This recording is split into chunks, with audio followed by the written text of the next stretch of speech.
Good morning, friends. Today we are going to learn functions. આપણે ગયા વિડીયોમાં function 1 આમાં કેટલાક ફંક્શન જોયા છે. હવે આજે ફંક્શન્સ 2 આ વિડીયોમાં પણ ફંક્શનનો અભ્યાસ કરીશું. પ્રથમ ફંક્શન છે ડિસ્ક્રાઇબિંગ ફ્રીક્વન્સી ઓફ ટાઈમ. સમયની પુનરાવૃત્તિ, સમયનું વારંવાર થવું એટલે કે ચાલુ વર્તમાનકાળના વાક્યો આ ફંક્શનની અંદર હોય છે. અને રોજિંદી ક્રિયા થતી હોય તેવા વાક્યો હોય આ ફંક્શનને ડિસ્ક્રાઇબિંગ ફ્રીક્વન્સી ઓફ ટાઈમ કહેવાય છે. હવે આ ફંક્શનમાં આ પ્રમાણેના કીવર્ડ્સ હોય છે. સાદા વર્તમાનકાળના વાક્યમાં જે કીવર્ડ્સ હોય તે જ છે અહીં.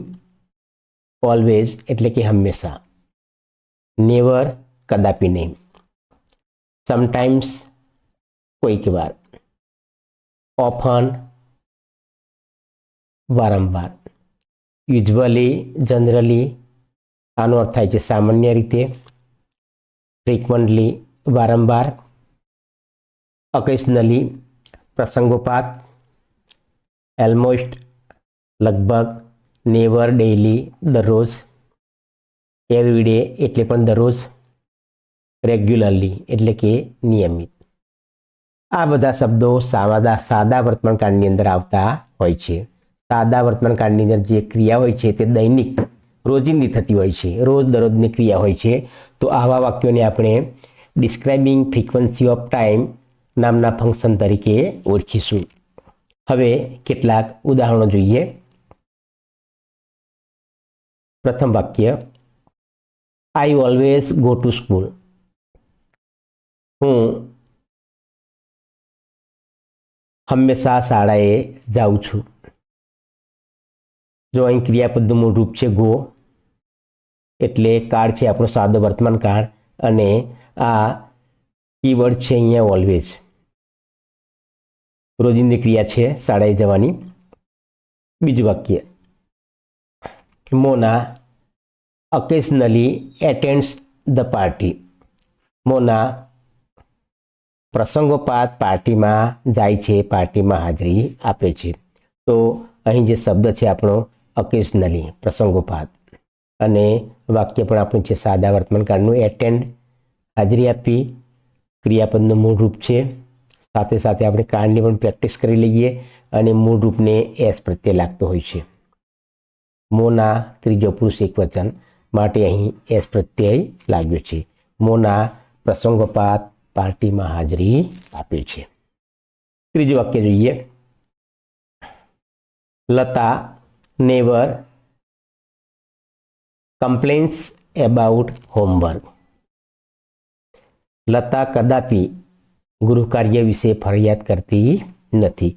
કમ્પ્લેન્સ, જો અહીં પણ ક્રિયાપદનું મૂળ રૂપ છે કમ્પ્લેન, પાછળ એસ પ્રત્યય લાગ્યો છે. શા માટે પ્રત્યય લાગ્યો?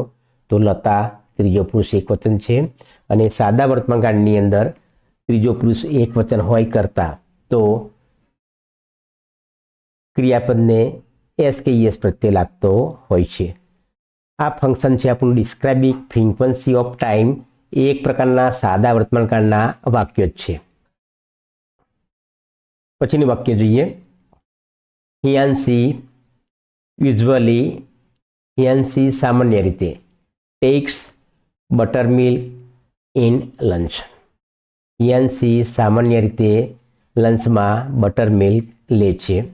અહીં પણ આપણો કીવર્ડ શબ્દ છે યુઝ્યુઅલી એટલે સામાન્ય રીતે, ટેક એટલે લેવું, અને પાછળ એસ પ્રત્યય લાગ્યો છે. સાદા વર્તમાનનું વાક્ય છે આ. અને હિયાન્સી ત્રીજો પુરુષ એકવચન કરતા, એટલે કે કરતા ત્રીજો પુરુષ એકવચન હોય તો સાદા વર્તમાન કાળમાં એસ કે યસ પ્રત્યય લાગતો હોય છે ક્રિયાપદને છેડે. પછીનું વાક્ય, પીપલ યુઝ્યુઅલી લોકો સામાન્ય રીતે write with the right hand. લોકો સામાન્ય રીતે જમણા હાથ વડે લખતા હોય છે. જો અહીં કર્તા તરીકે પીપલ છે, લોકો બહુવચન છે, અને ક્રિયાપદનું મૂળરૂપ રાઇટ, રાઇટ એટલે લખવું. અહીં પ્રત્યય લાગ્યો નથી કોઈ, શા માટે? તો પ્રત્યય ફક્ત ત્રીજો પુરુષ એકવચન હોય સાદા વર્તમાન કાળમાં તો જ લાગતો હોય છે.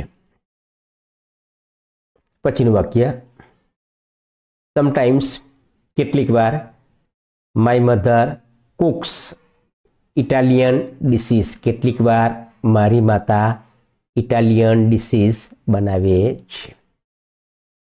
જો અહીં સમટાઈમ્સ છે કીવર્ડ્સ, કેટલીક વાર સાદા વર્તમાન કાળનો શબ્દ છે આ કીવર્ડ્સ. માય મધર કરતા છે અને કુક જમવાનું બનાવવું. ક્રિયાપદના મૂળરૂપ અને પાછળ એસ પ્રત્યય લાગ્યો છે. શા માટે પ્રત્યય લાગ્યો? તો માય મધર જે કરતા છે તે ત્રીજો પુરુષ એકવચન છે. આ રીતે સાદા વર્તમાન કાળના જે વાક્યો હોય છે તેમને ક્રિયાપદનું મૂળરૂપ આપતું હોય છે. અમુક વાક્યમાં ત્રીજો પુરુષ એકવચન હોય. ધારો કે અહીં છે મોના, ત્રીજો પુરુષ એકવચન માટે એસ લાગ્યો, એટેન્ડ્સ. અહીં છે લતા, ત્રીજો પુરુષ એકવચન, ક્રિયાપદને છેડી એસ લાગ્યો, કમ્પ્લેન્સ. હિયાન્સી, ત્રીજો પુરુષ એકવચન, તો અહીં ટેઇકને એસ લાગ્યો છે. પીપલમાં નથી લાગ્યો, બહુવચન છે આ. અહીં માય મધર છે તો અહીં પણ ત્રીજો પુરુષ એકવચન માટે એસ લાગ્યો છે. બીજા વાક્ય જોઈએ.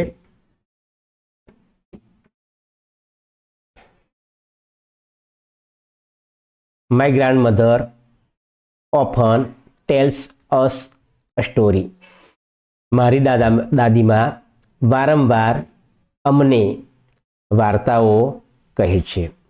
જો મારી દાદીમાં ગ્રાન્ડમધર છે ત્રીજો પુરુષ એકવચન. ઓફન શબ્દ સાદા વર્તમાન કાળનો કીવર્ડ છે. આપણે વારંવાર, ટેલ એટલે કહેવું, મૂળરૂપ છે, પાછળ એસ પ્રત્યય લાગ્યો. શા માટે લાગ્યો? દાદીમાં ત્રીજો પુરુષ એકવચન ગ્રાન્ડમધર. પછીનું એક વાક્ય, સાયન્ટિસ્ટ વૈજ્ઞાનિકો બહુવચન છે. રેરલી ભાગ્યે જ, આનો અર્થ થાય છે ભાગ્યે જ. બિલીવ ઇન સુપરસ્ટિશન, અંધશ્રદ્ધા. સુપરસ્ટિશન એટલે અંધશ્રદ્ધા. વૈજ્ઞાનિકો ભાગ્યે જ અંધશ્રદ્ધામાં માને છે. અહીં વૈજ્ઞાનિકો, સાયન્ટિસ્ટ છે આપણો શબ્દ બહુવચનો છે એટલે બિલીવ ક્રિયાપદ છે, કોઈ પ્રત્યય લાગ્યો નથી. પછીનું વાક્ય, આઈ જનરલી, હું સામાન્ય રીતે, પ્રિફર કોફી ટુ ટી, હું સામાન્ય રીતે ચા કરતાં કોફી પસંદ કરું છું. તો આઈ છે પ્રથમ પુરુષ એકવચન માટે ક્રિયાપદનું મૂળરૂપ છે પ્રિફર. કોઈ પ્રત્યય લાગ્યો નથી કારણ કે પહેલું પુરુષ એકવચન છે માટે. પછીનું વાક્ય, માય ગ્રાન્ડફાધર, મારા દાદાજી, ફ્રિકવન્ટલી ગોઝ ફોર એ વોક, મારા દાદાજી વારંવાર ફરવા જાય છે. ગોઝ ફોર એ વોક.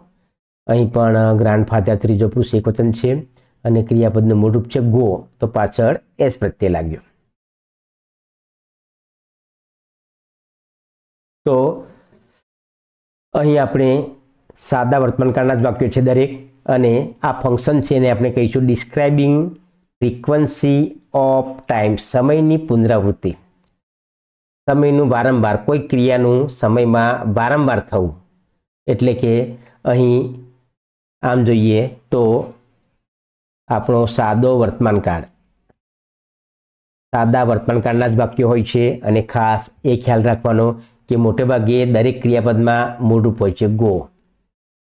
અહીં એટેન્ડ પણ ફક્ત કર્તા તરીકે ત્રીજો પુરુષ એકવચન આવે. મોના છે, લતા, હી સી ઈટ, આને સ્થાને કોઈ વ્યક્તિનું નામ હોય તો એસ પ્રત્યય લાગતો હોય છે. બાકી ક્રિયા. હવે એક નવા ફંક્શનની વાત કરીએ. ફંક્શનનું નામ છે ટોકિંગ એબાઉટ અલ્ટરનેટિવ્સ. આપણે ટોકિંગ એબાઉટ, વાત કરવાની છે શાના વિશે? એબાઉટ અલ્ટરનેટિવ્સ એટલે કે વિકલ્પ. આપણે કોઈ વિકલ્પ વિશે વાત કરવાની છે એટલે કે આ ફંક્શનનો ઉપયોગ વિકલ્પ દર્શાવવા માટે થાય છે. હવે વિકલ્પ માટે આપણે 3 પ્રકારના શબ્દો યાદ રાખવાના છે, જે આપણે અહીં આ કીવર્ડ્સમાં આપેલા છે. ટોકિંગ અબાઉટ અલ્ટરનેટિવ્સ આ ફંક્શનમાં પ્રથમ એક શબ્દ છે આઈધર ઓર. આ કે તે, આનો અર્થ થશે આ કે તે, બંનેમાંથી એક. બીજું જે શબ્દ છે કીવર્ડ્સ નાઈધર નોર, તો આનો અર્થ થશે નહીં આ કે નહીં તે, બંનેમાંથી કોઈ પણ નહીં, આ નહીં કે તે નહીં. અને ત્રીજો એક શબ્દ છે ઓર. ઓર એટલે અથવા. સામાન્ય આપણે અથવા કહીએ, આજુબાજુ 2 વિકલ્પ હોય. હવે આ ફંક્શનનો આપણે ટોકિંગ એબાઉટ અલ્ટરનેટિવ્સ આનો વિગતવાર અભ્યાસ કરીશું વાક્યો સાથે. પ્રથમ વાક્ય એક સાદું વાક્ય જ આપ્યું છે ઓર વાળું. What would you prefer, apples or grapes? તમે સફરજન કે દ્રાક્ષ પસંદ કરશો? બંનેમાંથી આપણે ઓર છે સામાન્ય શબ્દ. ઓર એટલે અથવા. ઓરનો અર્થ થાય છે ફક્ત અથવા. ત્યાર પછી આપણે બીજું વાક્ય જોઈએ. સીટ હિયર, અહીં બેસો. ઓર લીવ ધ ક્લાસરૂમ, અહીં બેસો અથવા ક્લાસરૂમ છોડીને જાઓ.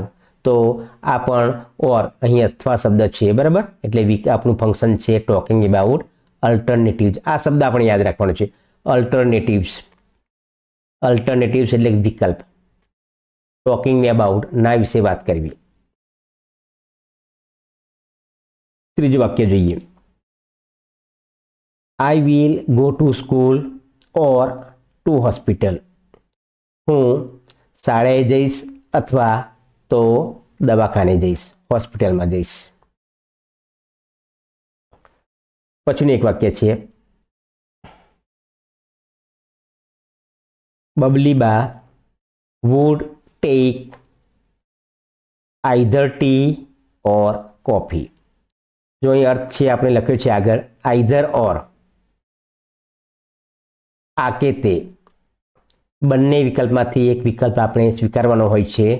અને ખાસ ખ્યાલ રાખવાનો કે આઈધર ઓર, તો જે ઓર શબ્દ છે આપણે અહીંયા આપણે 2 વિકલ્પ હોય છે, તો ઓરની એક વિકલ્પ આગળ આવશે ટી ચા અને એક વિકલ્પ પાછળ આવશે કોફી. વાક્યમાં ખાસ ભૂલ થાય નહીં એટલા માટે તમે ધ્યાન રાખજો કે ઓરની આજુબાજુ બંને વિકલ્પ આપશે અને આઈધર પહેલા આવશે. આઈધર પછી પહેલો વિકલ્પ ટી ઓર કોફી. ઓરની એક વિકલ્પ આગળ આવશે અને એક પાછળ આવશે. બબલીબા કાં તો ચા લેશે અથવા તો કોફી લેશે. પછીનું ફરી વાક્ય આ પ્રમાણેનું જ છે. Either I or my brother will come. કાં તો હું અથવા મારો ભાઈ આવશે, વિલ કમ. જો અહીં ઓર શબ્દ છે આઈધર ઓર, તો ઓર શબ્દની આજુબાજુ આપણે 2 વિકલ્પ છે. પહેલો છે આઈ એટલે કે હું આવીશ. બીજો વિકલ્પ છે અથવા તો મારો ભાઈ આવશે. Either I or my brother. ખાસ તમારે ધ્યાન રાખવાનું છે કે ઓરની એક વિકલ્પ આગળ આવશે અને એક પાછળ. હું, બીજો વિકલ્પ છે માય બ્રધર, હું આવીશ અથવા મારો ભાઈ આવશે. Either I or my brother will come. ખાસ તમારે દરેક વાક્યમાં એટલું ખ્યાલ રાખવાનું કે ઓર શબ્દ આઈધર ઓર, તો ઓરની આગળ એક વિકલ્પ આપશે અને પાછળ એક. બંને વિકલ્પ હોય, બંને વિકલ્પમાંથી આપણે વાત કરવાની હોય વિકલ્પ વિશે, તો એક વિકલ્પ આગળ આવશે અને એક પાછળ. તે જ રીતે નાઈધર નોર વાળું એક વાક્ય જોઈએ. હવે જો નાઈધર નોર, જેવું આઈધર ઓર છે એવું નાઈધર નોર નકાર છે. નાઈધર નોર, નહીં આ કે નહીં તે. વાક્ય જોઈએ. He is neither a doctor nor a teacher. તે નથી ડોક્ટર કે નથી શિક્ષક? તો જુઓ, અહીં નોર શબ્દ છે તો નોરની આજુબાજુ બંને વિકલ્પ આવશે. પહેલો વિકલ્પ છે ડૉક્ટર, નોરની આગળ આવ્યું. બીજો વિકલ્પ છે અ ટીચર, નોરની પાછળ આવ્યું. ફરી વાક્ય જોઈએ. He is neither a doctor nor a teacher. તે નથી ડૉક્ટર કે નથી શિક્ષક. પછીનું વાક્ય, આઈ વિલ કોલ, હું બોલાવીશ, આઈધર જીયા ઓર મૈત્રી. અહીં ઓરની આજુબાજુ બે વિકલ્પ છે ઓર. હું બોલાવીશ, હું કાં તો જીયાને બોલાવીશ કાં તો મૈત્રીને બોલાવીશ. હું જીયાને અથવા મૈત્રીને બોલાવીશ, બંનેમાંથી એક. આઈધર ઓર, તો જો ઓરની આગળ પ્રથમ વિકલ્પ છે જીયા અને બીજો વિકલ્પ છે મૈત્રી. ફરી વાક્ય જોઈએ. I will call either Jiya or Maitri. હું કાં તો જીયાને બોલાવીશ અથવા તો મૈત્રીને બોલાવીશ. આવું જ એક બીજું વાક્ય છે number 8. My friend will go to school either by cycle or by auto rickshaw. મારો મિત્ર શાળાએ જશે either by bicycle or by auto rickshaw. તો બંને વિકલ્પ છે. અહીં ઓર શબ્દની આગળ પાછળ બંને વિકલ્પ છે શાળાએ જવા માટેના. બાય બાઇસિકલ એટલે સાયકલ દ્વારા એક વિકલ્પ આ છે, અને બીજો છે બાય ઓટો રિક્ષા, રિક્ષા દ્વારા. મારો મિત્ર કાં તો સાયકલ દ્વારા અથવા તો રિક્ષા દ્વારા શાળાએ જશે. એટલે ખાસ ધ્યાન રાખવાનું કે ઓરની આગળ ને પાછળ એક એક વિકલ્પ હોય છે.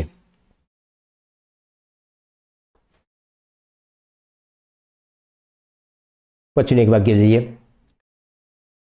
I will drink either tea or coffee. હું વિલ ડ્રિંક પીસ. હું ચા અથવા તો કોફી પીસ. પીવાની વાત છે. અહીં વિકલ્પ છે આપણી પાસે ઓરની આગળ પાછળ એક છે ચા. હું કાં તો ચા પીસ, આ એક વિકલ્પ છે, અથવા તો બીજો છે કોફી પીસ. તો આની અંદર ઓરની આગળ વિકલ્પ છે ટી અને પાછળ એક છે કોફી. હું કાં તો ચા લઈશ અથવા તો કોફી લઈશ. પછીનું એક વાક્ય. Minali will go to Bombay neither by car nor by train. Minali નહીં કાર દ્વારા કે નહીં ટ્રેન દ્વારા મુંબઈ જશે. બંને વિકલ્પની ના છે, નાઇધર નોર, નહીં આ કે નહીં તે. તો નોરની આજુબાજુ બે વિકલ્પ છે અહીંયા, કાર અને એક છે ટ્રેન. આ રીતે આપણું ટોકિંગ એબાઉટ અલ્ટરનેટિવ્સ ફંક્શન પૂર્ણ થાય છે. ફરી એકવાર જોઈ લઈએ. ટોકિંગ એબાઉટ અલ્ટરનેટિવ્સ એટલે કે અહીં અલ્ટરનેટિવ્સ, અહીં વિકલ્પની વાત કરવાની હોય છે, અને આની અંદર આઈધર ઓર, નહીં આ કે નહીં તે શબ્દ વપરાય છે. નકારની અંદર નાઇધર નોર, નહીં આ કે નહીં તે, અને સાદા વાક્યોમાં ઘણીવાર ફક્ત ઓર જ વપરાય છે. બરાબર, ખાસ તમારે ખ્યાલ રાખવાનો કે બંને વિકલ્પ હોય, એક વિકલ્પ ઓરની આગળ આવે અને એક વિકલ્પ ઓરની પાછળ આવે. હવે આ ફંક્શનને આપણે પૂર્ણ કરીશું. ફરી નવું ફંક્શન જોઈએ. Inquiry as nature. ઇન્ક્વાયરી શબ્દ છે. અહીં ઇન્ક્વાયરી કરવી, કોઈ પણ પ્રકારની પૂછપરછ કરવી. એટલે પૂછપરછ કરવાની હોય એટલે ટૂંકમાં સામાન્ય રીતે પ્રશ્નાર્થ વાક્ય આવે. કોઈ માહિતી મેળવવા માટે આપણે કોઈને કંઈક પ્રશ્ન પૂછીએ. Inquiry as nature. આ જ ફંક્શનનું બીજું સેમ નામ છે સિકિંગ ઇન્ફોર્મેશન. ઇન્ફોર્મેશન એટલે કે માહિતીને શોધવી, એટલે કે પૂછપરછ કરવી. કોઈ પણ પ્રકારનો પ્રશ્ન પૂછીને આપણે માહિતી મેળવી શકીએ. એટલે કે ફંક્શનનું નામ છે ઇન્ક્વાયરી એઝ નેચર, અને આ ફંક્શનને સિકિંગ ઇન્ફોર્મેશન પણ કહેવાય છે. આ ફંક્શનનો ઉપયોગ કોઈ પણ પ્રકારની પૂછપરછ કરવા માટે થાય છે. એકદમ પહેલું છે ફંક્શન આ, અને માહિતી મેળવવાની હોય, પ્રશ્ન પૂછવાની હોય, એટલે કે મોટા ભાગે દરેક WH પ્રશ્નનો ઉપયોગ થાય છે. અહીં વોટ, શું, વેન, ક્યારે, વાય શા માટે, હું કોણ, વેર ક્યાં, હાઉ કેવું, વિશ કયું, હુંસ કોનું, હાઉ મચ કેટલું, હાઉ મેની કેટલા વગેરે પ્રકારના કીવર્ડ્સ આવતા હોય છે. વાક્યો જોઈએ. ફરી જોઈ લઈએ કે ફંક્શનનું નામ છે ઇન્ક્વાયરી એઝ નેચર, પૂછપરછ કરવી, સિકિંગ ઇન્ફોર્મેશન માહિતી મેળવવી. પ્રથમ વાક્ય છે કેનવાળા પ્રશ્નો પણ આવી જાય. દરેક પ્રકારના માહિતી મેળવવાના પ્રશ્ન આમાં આવશે. Can you install Instagram in my mobile, તમે મારા મોબાઈલમાં ઇન્સ્ટાગ્રામને ઇન્સ્ટોલ કરી આપશો. પ્રશ્ન માહિતી મેળવવા માટે પૂછાયો છે. બીજો પ્રશ્ન છે હાવ આર યુ, હાવ છે શબ્દ અહીં, આર યુ તમે કેમ છો. ત્રીજો પ્રશ્ન છે when will your school open, તમારી શાળા ક્યારે ખુલશે. પછીનો પ્રશ્ન why are you late today, તમે આજે કેમ મોડા છો. પછીનો પ્રશ્ન from where did you buy this mobile, તમે આ મોબાઈલ ક્યાંથી ખરીદ્યો. પછીનું એક પ્રશ્નાર્થ વાક્ય છે how much money have you pad for this mobile, આ મોબાઈલ માટે તમે કેટલા પૈસા આપ્યા, કેટલા પૈસા ચૂકવ્યા. હવે અહીં આપણે ખાસ ધ્યાન રાખવાનું છે કે પ્રશ્નાર્થ વાક્યોમાં હાઉ મચ અને હાઉ મેની. હાઉ મચ મોટે ભાગે જથ્થો, how much water, how much milk, જે જથ્થામાં દર્શાવવાની બાબત હોય આના માટે હાઉ મચ વપરાતું હોય છે. પણ અહીં મની ગણી શકાય તેવી બાબતો માટે હાઉ મેની શબ્દ વપરાય. પણ એક અપવાદ છે કે પૈસા માટે મની માટે હાઉ મચનો ઉપયોગ થાય છે. આ એક અપવાદ છે, હાઉ મેની નહીં, હાઉ મચ.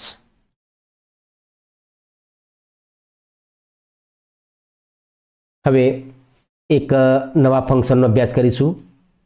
Indicating contrast. કોન્ટ્રાસ્ટનો અર્થ થાય છે વિરોધાભાસ. કોન્ટ્રાસ્ટ એટલે એક પ્રકારનો વિરોધાભાસ દર્શાવવો. ઇન્ડિકેટિંગ કોન્ટ્રાસ્ટ આ ફંક્શનનો ઉપયોગ કોઈ પણ જાતનો વિરોધાભાસ બતાવવા માટે થાય છે. હવે કીવર્ડ્સ આના છે. સામાન્ય રીતે વિરોધાભાસ દર્શાવવો હોય તો બટ જેવા શબ્દો વધારે વપરાય. બટ એટલે પણ, યટ છતાં પણ, હજી સુધી પણ આવશે, સ્ટીલ હજી સુધી.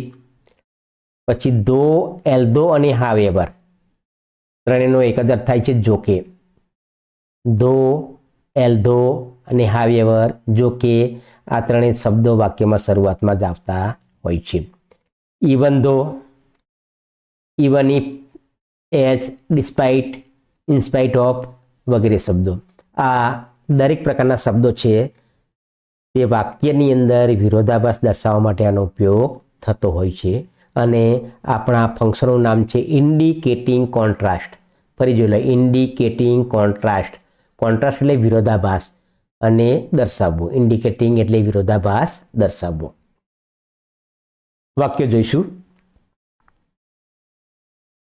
મોહિત વર્ક હાર્ડ, મોહિતે સખત કામ કર્યું, સખત મહેનત કરી. બટ શબ્દ છે. હી ડીડ નોટ સક્સીડ, તે સફળ થયો નહીં. અહીં શબ્દ વપરાય છે વિરોધાભાસ માટે બટ એટલે પણ, પરંતુ. બંનેમાં વિરોધાભાસ છે આગળ ને પાછળના વાક્યમાં. મોહિતે સખત મહેનત કરી, સખત વધારે મહેનત કરી હોય તો તે સફળ થવો જોઈએ, પરંતુ અહીં મોહિત સફળ થયો નથી. હી ડીડ નોટ સક્સીડ એટલે વાક્યમાં એક પ્રકારનો વિરોધાભાસ છે. મોહિતની મહેનત કરવાની વાત છે, બીજામાં સફળતાની વાત છે, તો સફળ થયો નથી. ત્યાર પછીનું વાક્ય ધો એટલે જોકે. બટ વાક્યમાં વચ્ચે આવતું હોય છે દરેક શબ્દો વિરોધાભાસના. પણ આ ત્રણ શબ્દો છે ધો, એલ્ધો અને હાવ એવર. ફરી જોઈ લઈએ, ધો, એલ્ધો અને હાવ એવર જોકે. આ સભ્યો વાક્યમાં શરૂઆતમાં આવતા હોય છે. ધો હી ઇઝ પુઅર, જો કે તે ગરીબ છે. હી ઇઝ ઓનેસ્ટ, તે પ્રામાણિક છે. જો કે તે ગરીબ છે, તે પ્રામાણિક છે. એટલે ગરીબ હોવા છતાં પણ તે પ્રામાણિક છે. પછીનું વાક્ય, પ્લેયર્સ પ્લેડ વેલ, ખેલાડીઓ બહુ સરસ રીતે રમ્યા. Yet Australia lost the match, છતાં પણ ઓસ્ટ્રેલિયાએ મેચ ગુમાવી, મેચ હારી ગયા.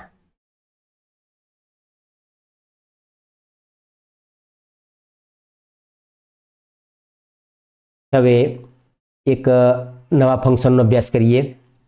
Describing process. પ્રોસેસ શબ્દ, પ્રોસેસ એટલે પ્રક્રિયા. પ્રક્રિયા, પ્રક્રિયાનું વર્ણન કરવાનું છે અહીં. Describing process. કોઈ પણ પ્રક્રિયા થાય એટલે સામાન્ય રીતે ઓછામાં ઓછા 2 સ્ટેપ હોય. કોઈ પણ પ્રક્રિયાના ઓછામાં ઓછા પ્રથમ સ્ટેપ, બીજું સ્ટેપ, ત્રીજું, વધારે પણ ઓછામાં ઓછા પ્રક્રિયાના 2 સ્ટેપ તો હોય જ છે. તો આ ફંક્શનની અંદર કોઈ ક્રિયા કેવી રીતે કરવી તેની આખી સમગ્ર પ્રક્રિયા દર્શાવવાની હોય છે. કોઈ પણ પ્રકારની પ્રક્રિયા. અને કીવર્ડ્સ કહીએ તો આની અંદર વર્બ, વર્બ એટલે ક્રિયાપદ. વર્બ એટલે ક્રિયાપદથી શરૂઆત થઈ હોય તેવા આજ્ઞાર્થ વાક્યો આવતા હોય છે. ક્રિયાપદ શરૂઆતમાં હોય અને આજ્ઞાર્થ હોય પ્રથમ સ્ટેપ, બીજું હોય, ત્રીજું હોય, ઓછામાં ઓછા 2 પગથિયા હોય, 2 સ્ટેપ હોય, તો આપણે એને પ્રક્રિયા કહી શકીએ.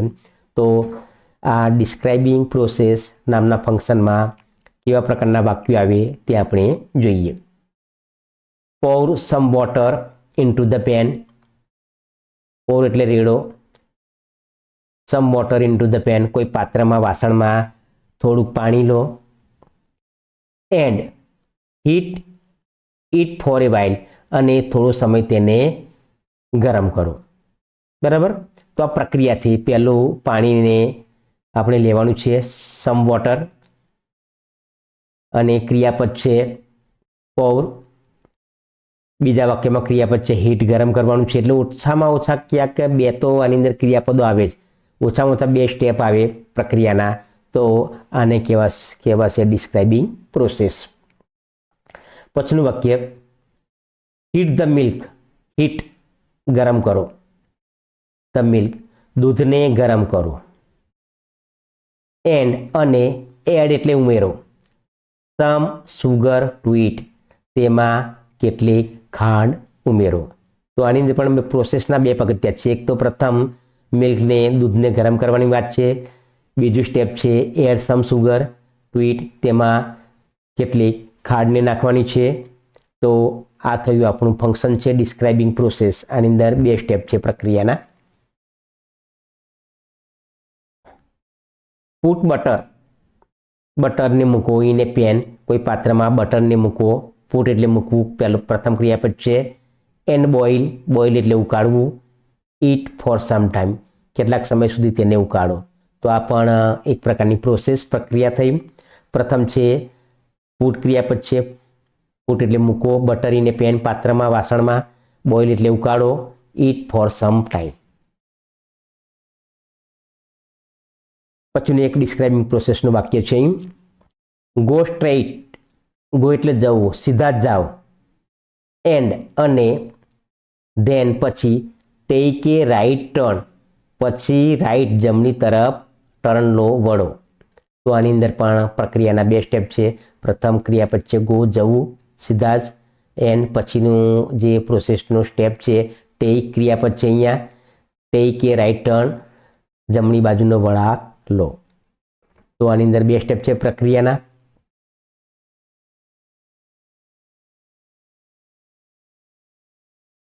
પછીનું એક વાક્ય, આખી પ્રક્રિયા છે અહીં શરબત બનાવવાની. Take a glass of water, 1 glass પાણી લો. બીજું સ્ટેપ છે એડ સમ સુગર, થોડીક તેમાં ખાંડને ઉમેરો. સ્ક્વીઝ અ લેમન, તેની અંદર ત્રીજું સ્ટેપ છે લીંબુને નીચોવો, સ્ક્વીઝ એટલે નીચોવવું. એન્ડ ચોથું step stir it well, stir એટલે હલાવવું, તેને સારી રીતે હલાવો. જો આ વાક્યમાં 4 સ્ટેપ છે. શરબત બનાવવાની આખી પ્રક્રિયા છે. ટેક ગ્લાસ ઓફ વોટર, પ્રથમ પાણી લેવાનું છે 1 ગ્લાસ. બીજું સ્ટેપ એડ સમ સુગર, થોડી ખાંડ ઉમેરો. સ્ક્વીઝ અ લેમન, લીંબુને નીચોવાનું છે ત્રીજું સ્ટેપ. અને ચોથું છે સ્ટીર, એને હલાવવાનું છે. ઇટ વેલ, તેને સારી રીતે હલાવો. આખી લીંબુ શરબત બનાવવાની પ્રક્રિયા છે, પ્રોસેસ આની અંદર. અને આ વાક્ય ખાસ એક્ઝામમાં પૂછાતું હોય છે. પછીનું વાક્ય, ઓપન યોર વોલેટ, તમારું પર્સ ખોલો, પાકીટ ખોલો. ટેક સમ મની આઉટ, કેટલાક પૈસા બહાર કાઢો. And hand it over to me, તે મને આપો. તમારું પર્સ ખોલો, કેટલાક પૈસા બહાર કાઢો અને મને આપો. આમાં 3 સ્ટેપ છે પ્રોસેસના, પ્રક્રિયાના.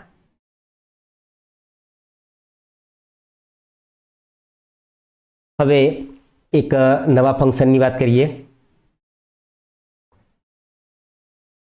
ટાઈમ શબ્દ છે અહીં આ ફંક્શનમાં. બીજું એક ફંક્શન છે, અહીં પણ ટાઈમ છે. બંનેમાં થોડો ફેર છે એટલે મેં બંનેને સાથે લીધા છે અહીં સમજાવવા માટે, બરાબર. જો અહીં સ્પેસિફાઈંગ ટાઈમ,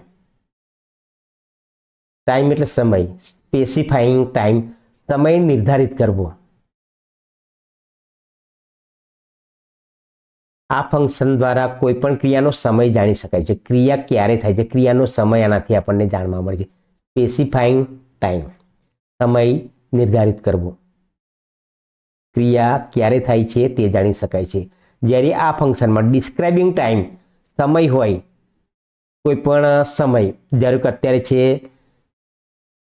કોઈ ઋતુનો સમય હોય, કોઈ મહિનાનો સમય હોય, બરાબર. તો સમયનું આની અંદર ડિસ્ક્રાઇબિંગ ટાઈમ, વર્ણન હોય છે. એટલે બંને ફંક્શનમાં થોડો ફેર છે. ટાઈમ શબ્દ સરખો છે.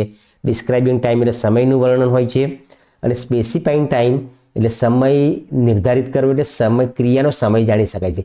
ક્રિયા ક્યારે થાય છે તે જાણી શકાય છે. હવે જોઈએ કીવર્ડ્સ સ્પેસિફાઈંગ ટાઈમના. શબ્દો છે સમય જાણવાના. યસ્ટરડે, ગઈકાલે. ટુમોરો, આવતીકાલે. એટ 5 PM, 5 વાગે. ઓન જાન્યુઆરી 8, જાન્યુઆરીની 8 તારીખે વગેરે. ઇન સમર, ઉનાળામાં. એટ નૂન, બપોરે. ઇન ધ મોર્નિંગ, સવારે. Since, for. As soon as, when, ETC આવા શબ્દો હોય છે. સમય દર્શાવતા ટૂંકમાં શબ્દો હોય છે. એકદમ સહેલું છે ફંક્શન આ. પ્રથમ વાક્ય, the train will arrive, train આવશે. એટ 11:30 AM, 11:30 AM ટ્રેન આવશે. અહીં જો એટ શબ્દ છે. I went to Bombay last week, હું ગયા અઠવાડિયે મુંબઈ ગયો હતો. લાસ્ટ વીક શબ્દ છે અહીંયા. ધ સ્કૂલ્સ વિલ રીઓપન, શાળા શરૂ થશે. ઓન 11th જાન્યુઆરી, 11મી જાન્યુઆરીએ શાળા શરૂ થશે. તો અહીં શબ્દ આવશે 11th January. I will visit Rani ki Vav next Sunday, આવતા રવિવારે હું રાણી કી વાવની મુલાકાત લઈશ. અહીંયા પણ સમયનો ઉલ્લેખ છે. ક્યારે? તો નેક્સ્ટ સન્ડે. પછીનું એક વાક્ય, વેઇટ હિયર, અહીં રાહ જુઓ. ટીલ આઈ રિટર્ન, હું પાછો ફરું ત્યાં સુધી. ટીલ એટલે સુધી. અહીં રાહ જુઓ. Wait here till I return, હું પાછો ફરું ત્યાં સુધી અહીં રાહ જુઓ. અહીં ટીલ શબ્દ છે, સમયની વાત છે. I return. પછીનું વાક્ય, Bharti does her work, Bharti તેનું કામ કરે છે. ફ્રોમ 6 AM to 8 AM, સવારના 6 થી 8 વાગ્યા સુધી તેનું કામ કરે છે. તો સમયની વાત છે. ફ્રોમ ટુ, ફ્રોમ ક્યારથી, અને ટુ એટલે સુધી, 6 વાગ્યાથી 8 વાગ્યા સુધી.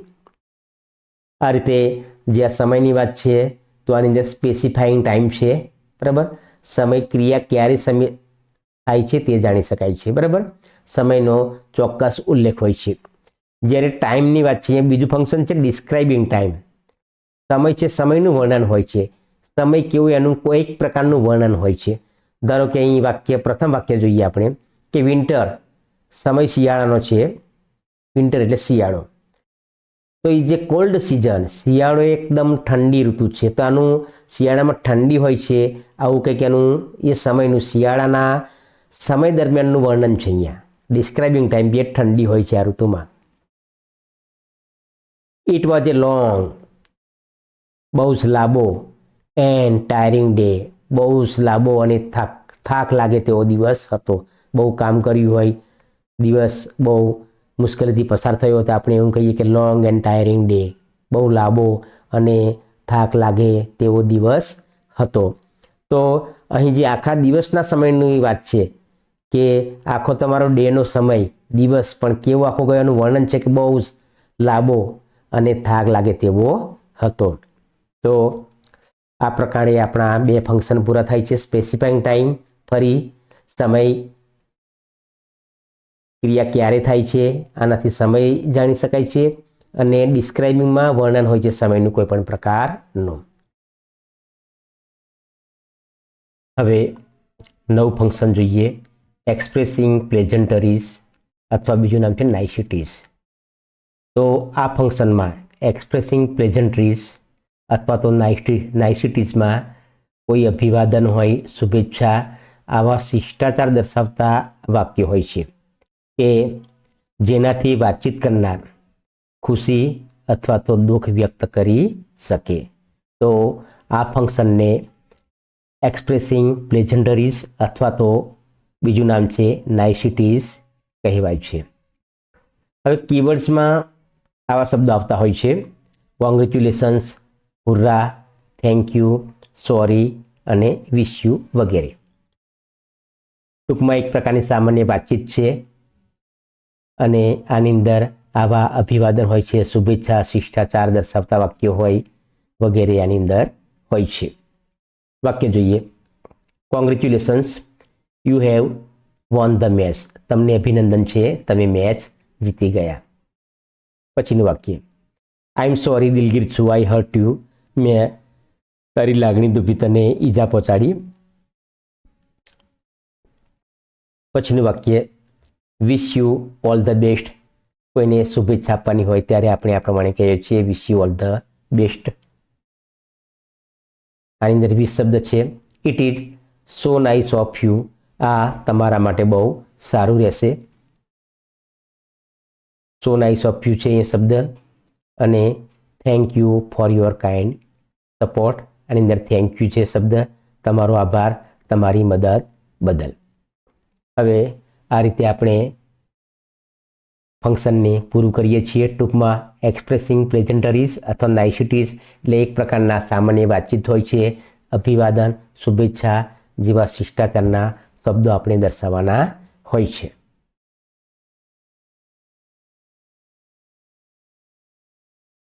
Thank you.